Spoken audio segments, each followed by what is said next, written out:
Olá pessoal, boa noite. É um prazer estar aqui começando a primeira live da @clinica.originari. Eu estou muito orgulhoso, muito feliz de poder estar falando aqui com vocês. E vocês sabem que hoje a gente vai falar de um tema que é muito importante para todos nós. Como vocês sabem, a gente está vivendo uma situação muito difícil, que é essa situação do coronavírus, difícil em todos os aspectos, né? É óbvio que a nossa prioridade tem que ser passar por essa epidemia com a menor perda possível de vidas, mas, por outro lado, nós somos um serviço de saúde e nós sabemos que para algumas pacientes a infertilidade ela é tempo dependente. Então, para uma boa parte das nossas pacientes hoje, e a gente vai falar um pouco mais detalhadamente sobre isso, essa espera que tem ocorrido para recomeçar os ciclos de reprodução assistida, ela é muito prejudicial, pode ser muito prejudicial. Pensando nisso, nós, da Clínica Originari, do Grupo Originari, o Grupo Originari, só para a gente lembrar, ele é composto daqui da clínica em São Paulo, a gente tem a unidade da Vivitá Biooriginari lá no interior. Então nós do Grupo Originari, nós estabelecemos e estudamos um protocolo de segurança biológica para que a gente possa dar andamento a alguns tratamentos selecionados. E é sobre isso que a gente vai falar hoje, né? A gente parou a clínica efetivamente com atendimentos presenciais a partir do dia 17 de março e até o final de abril, então metade de março e até o final de abril, a gente estava fazendo as consultas online, a gente estava conversando com os pacientes, mas fizemos uma força-tarefa para estudar como poderíamos voltar ao atendimento com toda a segurança para vocês, tanto para vocês, nossos pacientes, quanto para os nossos colaboradores, né? E é sobre isso que a gente vai falar hoje. Foi um trabalho árduo, nós dividimos a nossa equipe inteira em núcleos de estudo para a gente poder fazer esse protocolo que é absolutamente seguro, como vocês vão ver daqui a pouco, né? Foi um trabalho que deu muito orgulho para todos nós, e é muito prazeroso estar falando sobre isso com vocês. E é um trabalho que vai ser publicado, ou está sendo publicado pela Sociedade Brasileira de Reprodução Assistida, como um exemplo para todo o nosso país, né? Então, só para vocês saberem, esse trabalho é resultado de estudo do que aconteceu em países que estão na nossa frente nessa questão do Covid, por exemplo, países europeus, por exemplo, Estados Unidos, como os serviços que retornaram com segurança lá conseguiram retornar. Então é um trabalho muito sério, baseado em o que nós temos de ciência sobre essa doença. Então eu quero começar chamando o Dr. João Dias, que é um dos sócios da Clínica Originari, e ele vai falar um pouquinho sobre as nossas condutas de segurança em relação aos pacientes. Ou seja, quais são os pacientes que vão poder começar os tratamentos, o que nós estamos fazendo para que essas pacientes estejam seguras. João, por favor, é um prazer te chamar. Nos cumprimentamos, Cotovelinho, por favor. Boa noite todo mundo, boa noite. Estava acompanhando aqui, olha, legal, tem 70 pessoas nos acompanhando. É um orgulho, muito legal isso. Bom, como o Jorge disse, todos nós estamos vivendo um momento muito difícil nesse momento, né? É um se redescobrir como seres humanos, nas nossas famílias, e a gente também está se redescobrindo aqui na clínica para oferecer para vocês um tratamento que a gente tem orgulho de dizer que está sendo o mais seguro possível. A gente sabe que a gente desenvolveu protocolos voltados para os pacientes, que é o que a gente vai falar agora, voltados aqui para os nossos colaboradores, como o Luiz vai falar depois, lá no laboratório, para a gente tentar fazer o tratamento mais seguro para vocês. Então, quanto aos pacientes, tudo começa na primeira ligação, tudo começa na primeira consulta. E a gente, nesse tempo todo, fez um número expressivo de consultas por telemedicina, porque naquele momento era a única maneira segura para a gente conseguir atender os nossos pacientes antigos e os nossos novos pacientes. E depois que a gente passou esse primeiro mês em que a gente se recolheu, estudou para propor alguma coisa nova, a gente hoje atende com telemedicina um bom número de pacientes, mas a gente já se sente seguro de oferecer também o tratamento presencial ou a consulta presencial para vocês. A partir do momento que a paciente, e o paciente é que escolhe qual é a maneira que ele nesse momento quer ser atendido. A partir do momento que o paciente vem para a clínica, quer seja para a sua primeira consulta, quer seja para as consultas de retorno, quer seja para os ultrassons que eventualmente a gente vai fazer durante algum tipo de tratamento, e a gente vai falar quais são os tratamentos que a gente pode fazer, a partir desse momento a gente tem um mecanismo de vigilância muito intenso, que é constituído de a gente, todas as vezes que o paciente tem que vir para a clínica, ele recebe uma mensagem no dia anterior, perguntando se nos últimos 14 dias, ou especificamente no último dia, tiveram ele ou um dos parceiros febre, teve tosse, começou a espirrar, está com dor de garganta, enfim, você tem qualquer sintoma gripal. E se isso acontecer, o paciente não poderá seguir em frente nesse tratamento nesse momento. Vou fazer um parênteses aqui que deixa bastante orgulho para a gente, né? Que a gente teve um paciente no meio do tratamento, um casal no meio do tratamento, já no final do tratamento, que o marido, ao receber esse questionamento, nos avisou que estava tendo febre. Nós cancelamos o ciclo do jeito que os nossos protocolos determinaram e esse paciente foi orientado a procurar serviço específico, fazer pesquisa de PCR, e depois, nos dias, o diagnóstico foi confirmado. Então, é muito interessante ver que os nossos protocolos estão nos oferecendo segurança, estão nos oferecendo algum mecanismo de barreira para minimizar a chance de infecção do staff e dos outros pacientes.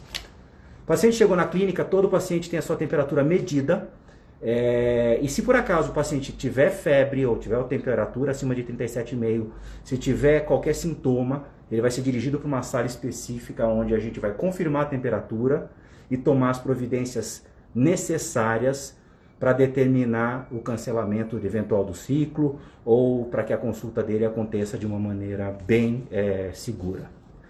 Todo paciente que chega na clínica recebe máscara, vai receber álcool gel para fazer a sua higiene, e a gente determinou que na nossa recepção a gente não pode ter não existe aglomeração de pacientes aqui. A gente tem a sorte de ter um prédio que na parte de baixo tem uma área bonita, inclusive uma área aberta, e se a gente perceber que vai ter paciente aqui que queria se juntar com outros pacientes, a gente vai fazer o paciente esperar lá embaixo antes de vir para cá. A gente espaçou as consultas, a gente está sendo muito restritivo nessa história de horários, e eu faço minhas culpas aqui, que normalmente eu sou atrasado da turma. O Jorge não atrasa nunca, o Iso não atrasa nunca, o Luiz também não, mas eu sou mais atrasado, mas não está acontecendo mais isso, né, Jorge? Você está rindo da minha cara de pau. Mas não está acontecendo, é sério, isso a gente está se preocupando muito quanto a isso, tá? E assim a gente está fazendo para atender os pacientes. Quem que a gente está tratando hoje em dia? Isso é muito importante. Então a gente teve critérios claros de inclusão para pacientes que podem ser tratados, para oferecer segurança, para oferecer credibilidade no que a gente está fazendo e, acima de tudo, a segurança para todo mundo envolvido. Mulheres que têm 40 anos ou mais, ou, se tiver menos de 40 anos, sinais de baixa reserva ovariana, que nós aqui determinamos que o antimileriano menor do que 1, ou a contagem de folículos antrais menor do que 7. Esses são os nossos critérios. Além disso, pacientes oncológicos e as situações específicas são sempre discutidas entre todos nós, para ver se a gente pode ou não seguir com aquele tratamento. Eu acho que é isso que eu queria falar nesse momento. Jorge, vamos em frente agora. Vamos lá.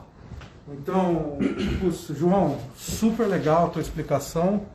É isso mesmo. Obrigado, né, pela tua didática de sempre. E com esses protocolos, pessoal, eu estou brincando com as minhas pacientes, as pacientes minhas que estão aí ouvindo, que já conversaram comigo, sabem disso. Eu acho que eu me sinto hoje mais seguro aqui na clínica do que na minha própria casa, tá? Então, com esses protocolos, acho muito difícil a gente ter contaminação entre os pacientes pelo Covid. Agora, eu quero chamar o Dr. Luiz Henrique, que é um outro sócio nosso aqui na clínica, e ele vai falar sobre as nossas condutas em relação aos colaboradores, porque não adianta nada a gente ter segurança com os pacientes se a gente não tem com os nossos colaboradores, por questões de responsabilidade com os próprios colaboradores e com os pacientes também. Então, Luiz, por favor, showtime! Olá, tudo bem? Boa noite, muito legal estar aqui. Acho que é um momento oportuno para a gente começar a abrir, a voltar às atividades. Como tu já falaram, a gente estudou bastante, se dedicou para isso e eu acho que a gente consegue seguir em frente com a consciência tranquila. Bom, além do que o Jorge já falou, o Dr. João já falou, a gente também tomou algumas medidas no backstage, né, no pessoal, na equipe de apoio que trabalha aqui com a gente. Então, além de mudar todos esses protocolos de atendimento do cliente, nossos colaboradores também, eles têm que receber segurança e oferecer segurança para vocês. Então, algumas coisas que a gente implementou aí.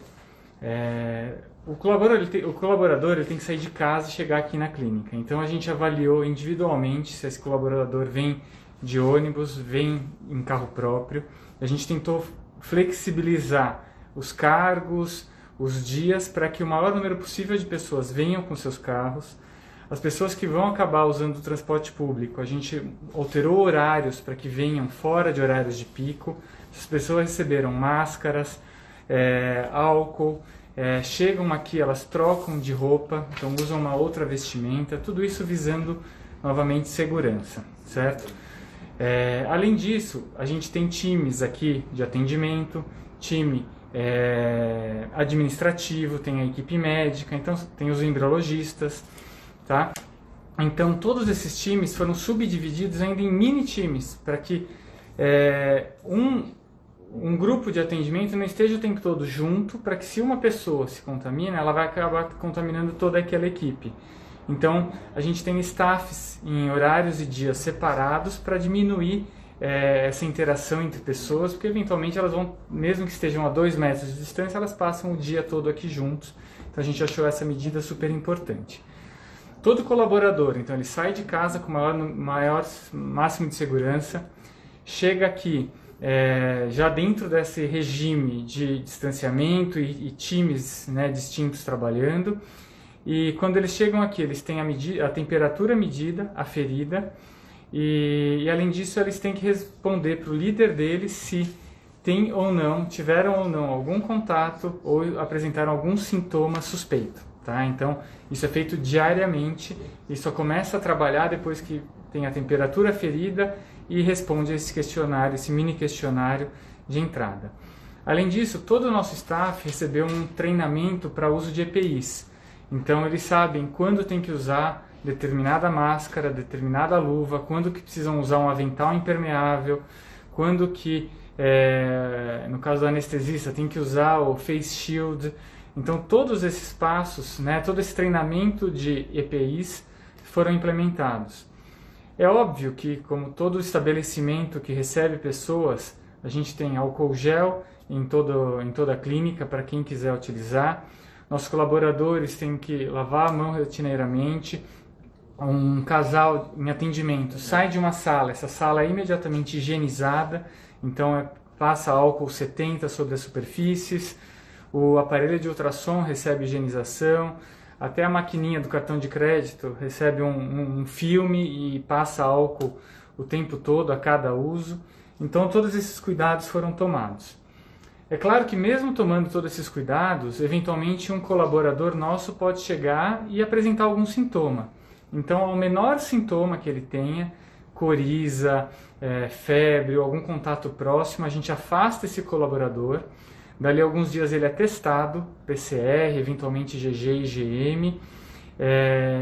Se ele foi testado, deu negativo e ele não tem mais sintomas, ele pode retornar, né? Agora, se ele for testado é positivo, isso pode acontecer, ele vai ficar afastado e só vai retornar depois que o período de transmissibilidade se encerrar, certo? Além disso, peguei uma colinha aqui para não esquecer nada. Além disso, a gente colocou alguns alertas aqui na clínica, eles estão chegando já, para lembrar as pessoas dessa constante vigilância, né? No fim, isso a gente está tendo que fazer na nossa casa, no nosso carro, e aqui também. Então, lembrar de, sei lá, o uso do álcool gel tem que ser frequente, evitar contato com o olho, nariz. Então, todas essas mensagens estão espalhadas aqui na clínica para que essa nossa esse surveillance, né? Essa nossa esse cuidado que a gente tem conosco, né? Esse cuidado que a gente tem que ter conosco seja mantido, tá bom? Então, acho que esses foram os cuidados de staff com os nossos colaboradores, sempre com o objetivo de ser uma clínica de excelência, tanto para quem trabalha com a gente, para quem procura nossos serviços, para os nossos parceiros. Tá? Vou chamar o Jorge aqui, ele vai continuar com a moderação da nossa live. Um prazer. Obrigado, Luiz.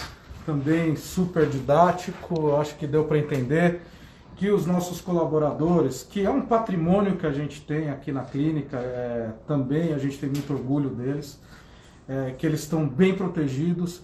E os nossos colaboradores estando bem protegidos, os nossos pacientes também estão bem protegidos. Vocês vão estar bem protegidos. Então, é por isso que a gente está tomando tanto cuidado assim. E eu quero agora chamar o Dr. Carlos Izzo, que é, obviamente, outro sócio aqui da nossa clínica, e que vai falar sobre os cuidados dentro do laboratório de reprodução assistida que nós estamos tomando nessa época do Covid. Obviamente isso muito importante, e o Dr. Carlos vai aqui dar uma aula para vocês sobre isso. Vamos, Dr. Carlos Roberto Izzo. Prazer estar com vocês aqui. Primeiramente, boa noite a todos. Coube nós conversarmos sobre quais são as medidas que nós temos adotado no nosso laboratório de manipulação de gametas e tecidos.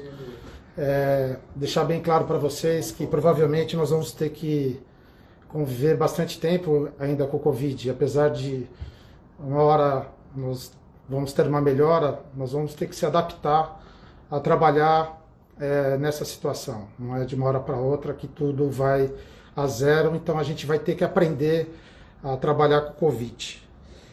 Nesse sentido, como o Dr. Luiz falou, nós criamos, a nível de laboratório, mini equipes de trabalho, como se fosse a equipe dividida nessas mini equipes, para que, caso nós tenhamos algum tipo de contaminação, essa contaminação não se estenda para toda a equipe. Então, isso é muito importante. A segunda, as medidas e os protocolos adotados no laboratório, eles são protocolos de segurança. Então, nós temos que mitigar a possibilidade de algum contágio na amostra dos gametas.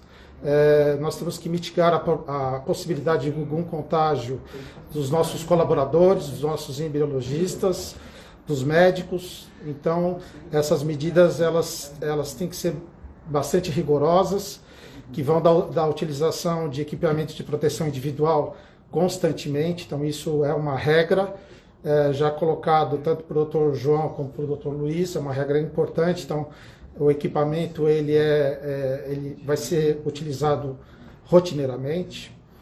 Em segundo lugar, nós temos que lembrar que até o momento não existe nenhuma evidência da possibilidade dos gametas terem o vírus, ou mesmo essa possibilidade ela é praticamente inexistente. Então, no momento, nós não temos nenhuma evidência de que poderia ocorrer algum tipo de transmissão. Então, isso é muito importante nessa nossa explanação. Em terceiro lugar, lembrar que no laboratório, o laboratório é equipado com filtros EPA, que costumam filtrar partículas até 97% das partículas com 0,3 micrômetros. No entanto, algumas gotículas elas não são filtradas por esses equipamentos. Então, nós temos que tomar cuidado na proteção dos nossos colaboradores. Isso é uma outra situação importante. Lembrar também que dentro do laboratório nós iremos fazer a manipulação dos gametos através da técnica de ICSI, onde nós teremos uma segurança maior em relação à transmissão de não transmissão do vírus utilizando essa técnica. Além disso, nós iremos adotar um sistema de preservação, tanto dos embriões como de óvulos, em tanques de quarentena. No caso de nós tivermos algum paciente que venha a testar positivo, esses produtos, esses gametas e os embriões, eles permanecerão acondicionados nesses tanques. Em caso de a ausência da contaminação, esses óvulos e esses embriões eles serão direcionados aos tanques convencionais. Então essas são algumas das medidas que eu acho pertinente discutir com vocês aqui. A nossa preocupação é grande, a gente gastou praticamente esse último mês estudando muito, se dedicando muito, né? Nós, apesar de não podermos ter feito tantos tratamentos, nós aproveitamos todo esse tempo para se dedicar a realizar esse protocolo, todas essas medidas que visam mitigar de uma maneira eficiente a possibilidade de nossos pacientes, nossos colaboradores, terem algum tipo de acometimento. Eu acho que era isso que eu queria dizer. Deixar aqui para o Dr. Jorge discutir as dúvidas de todos vocês. Obrigado. Iso, obrigado. Excelente explicação de um assunto extremamente importante, né? Que é a questão do laboratório, para todo mundo se sentir seguro. Obrigado, foi ótimo. Agora, pessoal, a gente recebeu durante essa semana, a gente recebeu várias perguntas de vocês, tanto nos nossos perfis pessoais, quanto aqui no perfil da Clínica Originari, também no perfil da Clínica Vività by Originari. A gente recebeu várias perguntas relacionadas a esse tema. E agora é a hora da gente responder essas perguntas. E durante a live também recebemos algumas perguntas nos comentários de vocês, que também vamos tentar responder. Então, muitos pacientes perguntaram, e aí eu vou citar aqui a Tatiane Farias, a Vânia Leite, a Priscila Sayuri, a Ariana, tá, a Érica Arruda, todas estavam perguntando, e outras tantas, que perguntaram sobre transferência de embriões, né? Então, como o Dr. João já disse, a gente está fazendo em pacientes selecionadas os tratamentos de fertilização in vitro, mas e as transferências de embriões? As transferências de embriões, existe uma nota técnica da Vigilância Sanitária que recomenda não fazer transferência de embriões nesse momento. Daqui a pouco a gente vai discutir um pouco sobre a segurança da gravidez nessa época do Covid. Será que o Covid, e aí a gente vai responder isso daqui a pouco, leva algum problema mais importante para a gestante ou para o feto? Mas e vocês vão ver a resposta daqui a pouco, mas a verdade é que a nota técnica da Anvisa, por faltarem grandes estudos sobre o vírus na gravidez e para o feto, ela não recomenda fazer transferência de embriões agora, e também para evitar deslocamentos. Obviamente que casos selecionados a gente pode pensar em fazer, mas a recomendação de regra geral é não fazer. Então, pelo menos neste momento em que a gente vive ainda um período de aumento dos casos de Covid no Brasil, do aumento do número de mortes, de aumento na ocupação dos leitos hospitalares, se recomenda não fazer a transferência, né? Então, essa é a resposta oficial que a gente pode dar, né? Agora, eu vou chamar o Dr. Luiz para falar um pouquinho, porque foi o João que falou um pouco sobre isso, então vamos mudar quem vai falar, vamos ver com outras palavras. A Fabiana, Luiz, ela quer saber quem que está liberado para iniciar o tratamento de fertilização in vitro. Vamos lá.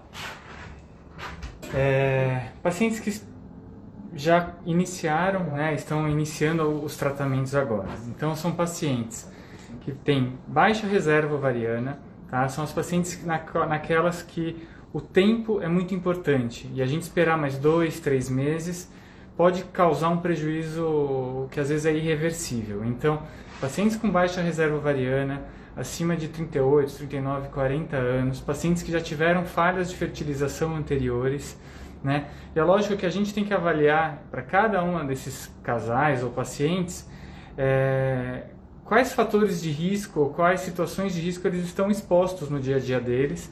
Se for seguro a vinda deles para cá, no ambiente de trabalho, etc., não tem muito por que a gente já não iniciar, certo? Então, basicamente são esses tratamentos. É lógico que os tratamentos para preservação de fertilidade em pacientes com diagnóstico de câncer, diagnóstico oncológico, esses tratamentos a gente nunca deixou de fazer. A gente, mesmo, né, naquele início que o Jorge comentou, a partir do dia 17 de março, que praticamente parou a clínica, tratamentos oncológicos a gente manteve, um motivo óbvio, mas basicamente são esses tratamentos, tanto congelamento de embriões, congelamento de óvulos, nesse grupo de pacientes.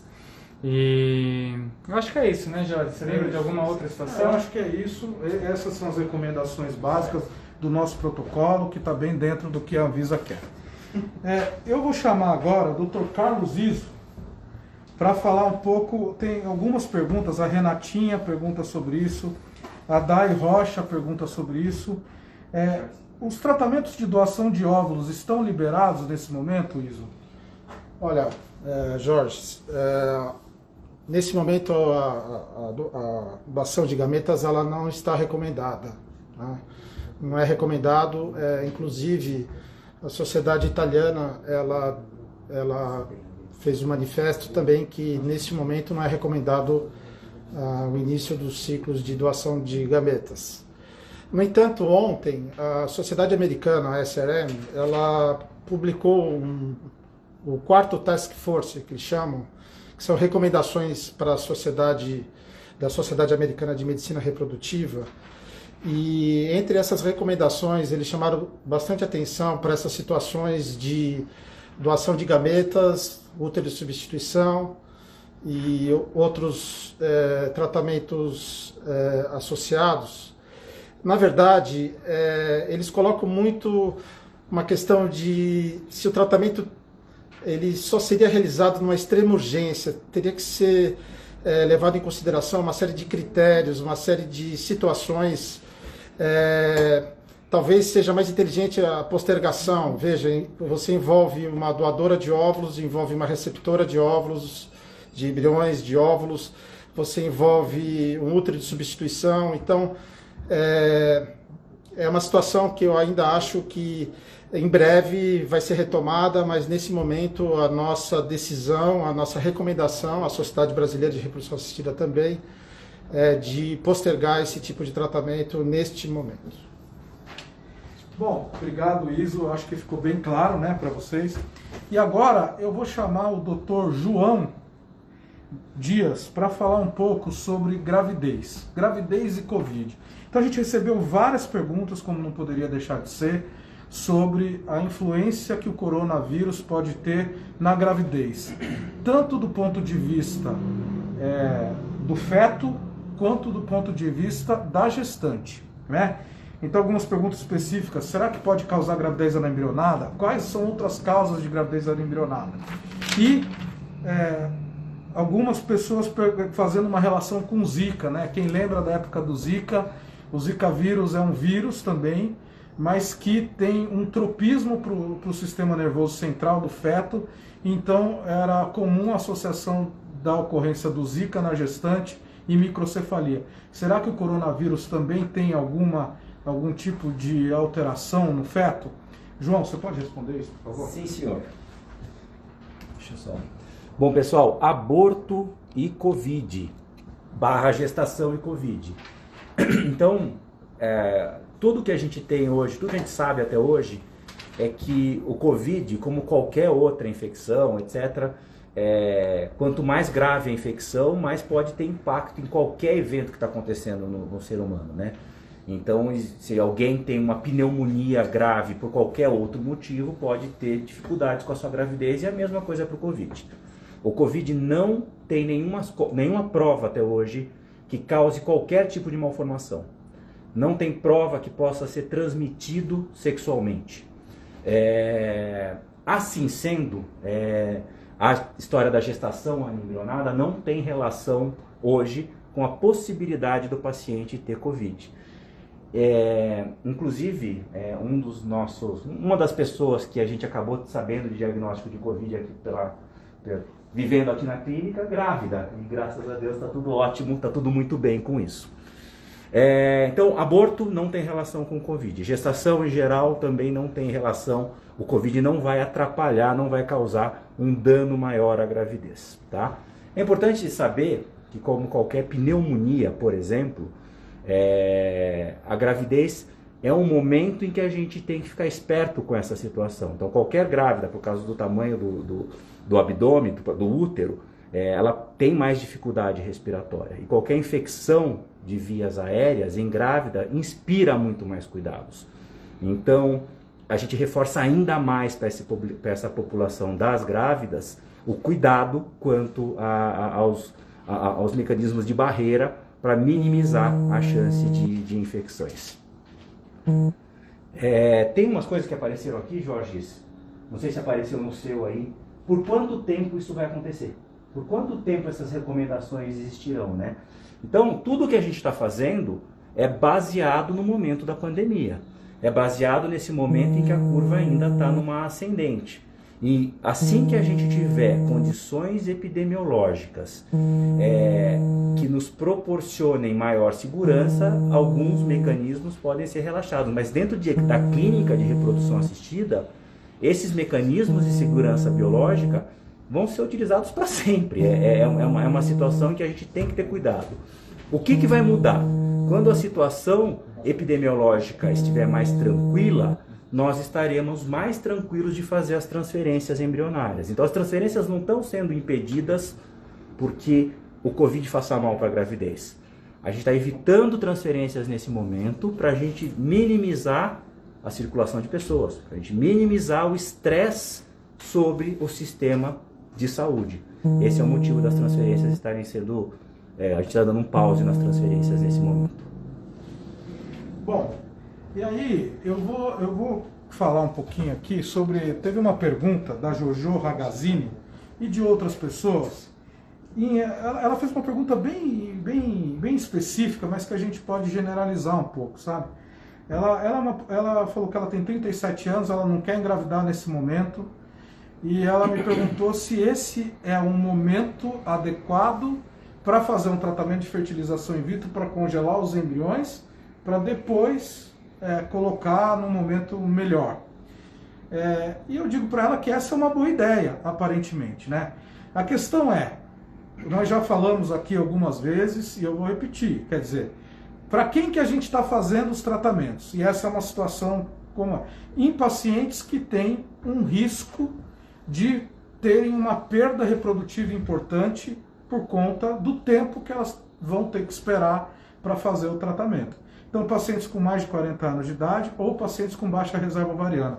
Então, Jojo, e para as outras pacientes que estão nos ouvindo, se você tem 37 anos, mas tem uma reserva ovariana baixa, e a gente tem que pesquisar isso com alguns exames, ultrassom para contagem de folículos, ou antimileriano, por exemplo, aí se recomenda fortemente fazer a indução de ovulação, mesmo que seja agora, com todo esse protocolo de segurança, você vai estar seguro aqui na clínica. Então, se recomenda sim fazer e congelar os embriões para uma transferência no momento mais adequado, tanto da sua vida quanto dessa epidemia do Covid. E aí eu acho, pessoal, que as perguntas que a gente recebeu foram essas. Eu queria... Tem mais coisa aí? Tem uma pergunta aqui de uma paciente, da Ju. Juliana está recebendo, da Jucuzzi. Está recebendo... Opa, que legal! A Ju Cássio. Ju, pacientes que fizeram... A pergunta. Pacientes que fizeram exames como antimileriano muito antigo.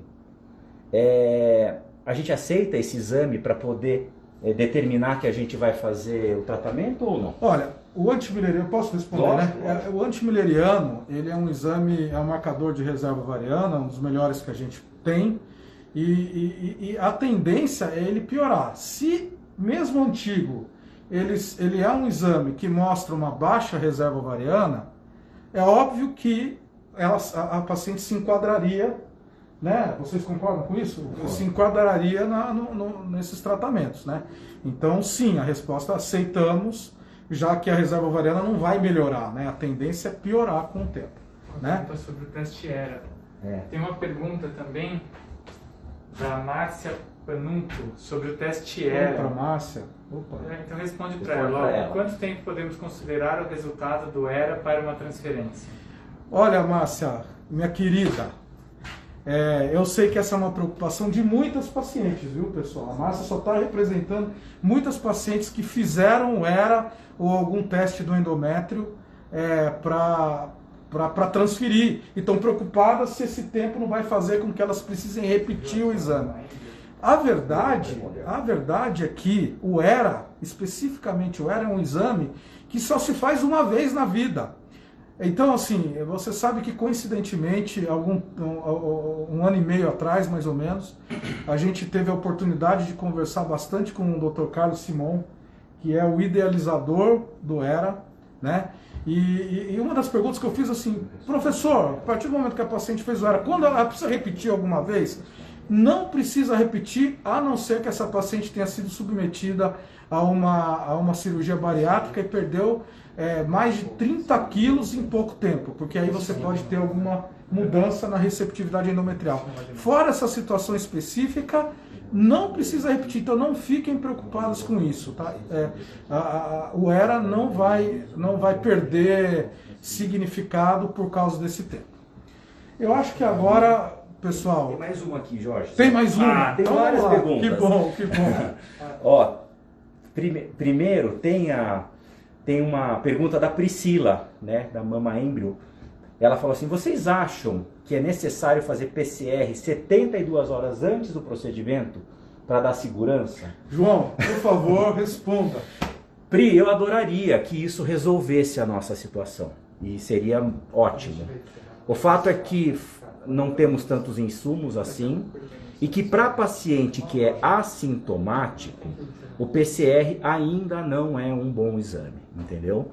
Então, os guidelines atuais, americanos, europeus, dizem para a gente fazer o seguinte, toma cuidado com o sintoma, com a febre, etc. Quando possível e os exames estiverem mais adequados, poderemos sim utilizá-los, mas hoje nós não sugerimos esse tipo de abordagem, porque a gente ainda vai ter uma taxa de exames errados e a gente não tem ainda a prova que isso nos seja benéfico. Aí tem mais pergunta aqui que eu vou passar para o Iso agora. Aliás, Iso, o Arnaldo Cambiaghi, fala Arnaldo, falou que o Iso é igualzinho o pai dele quando estava de máscara. Fala Arnaldo. Continua aquela velha figura. Figueira. E aí, ó, a pergunta que eu vou colocar para o Iso é da Bia Colombini. Ela pergunta a seguinte, eu tenho 41 anos e tenho um embrião congelado. Eu posso fazer a transferência nesses próximos meses? Bia, né? Bia. Olha, Bia, é uma pergunta bastante procedente, porque, que nem você, nós temos outras várias pacientes na mesma situação. Do ponto de vista de recomendação que nós estamos seguindo aqui, que é a recomendação da Sociedade Brasileira de Reprodução Assistida, a recomendação de outras sociedades internacionais, o ideal é que a gente ainda postergasse essa transferência, porque é uma doença que nós ainda não temos toda a informação, e as informações estão chegando a toda hora. Como o Dr. João falou, apesar de nós não termos nenhuma evidência de nenhum problema em termos de transmissão, aparentemente da mãe para o feto, ou de causar alguma malformação, talvez seja um período mais conturbado para você engravidar, o risco. E eu sei que o tempo está passando, mas eu acho que talvez, acho que é a opinião da maioria de nós, nós devêssemos postergar essa transferência ou em breve, se for o caso, individualizar a sua situação, dividindo o risco, né? O risco vai ser dividido entre a equipe médica e o paciente. Acho que é isso. Bom, pessoal, obrigado, Luiz. É isso mesmo, né? Eu acho que essa é a resposta correta. Pessoal, devido ao adiantar da hora, a gente vai encerrar. Puxa, foi uma delícia. Eu estou surpreso com a audiência que a gente teve. Parabéns para vocês que tiveram paciência por nos ouvir. Parabéns para vocês por toda a repercussão disso. Estou surpreso, estou muito contente. Foi uma delícia essa live com vocês. Puxa, foi muito legal. Nossa primeira. É a nossa primeira live da Clínica Originária e foi Já o vamos máximo. deixar prometido que a gente vai fazer outras? Vamos. A gente vai estabelecer um calendário de lives, ainda mais depois de que foi tão legal desse jeito. Eu queria agradecer muito vocês todos que nos ouviram, as nossas pacientes. Eu estou vendo um monte de funcionário nosso, um monte de colaborador nosso, os médicos que trabalham com a gente. É um orgulho ter vocês aqui com a gente, é um orgulho vocês, nossas pacientes, estarem aqui nos ouvindo. E se sintam, o recado vocês estão seguras aqui com a gente trabalhou com afinco e com muito carinho e com muita dedicação para fazer esses protocolos, para vocês se sentirem, para vocês estarem seguras aqui. Eu espero vê-los em breve. Um beijo a todo mundo. Vocês têm alguma Pessoal, coisa? beijo para todo mundo, boa noite, vamos nos cuidar. Até mais, tchau. Tchau, pessoal. Um beijo para todo mundo. Obrigado pela participação. Foi bastante, sério?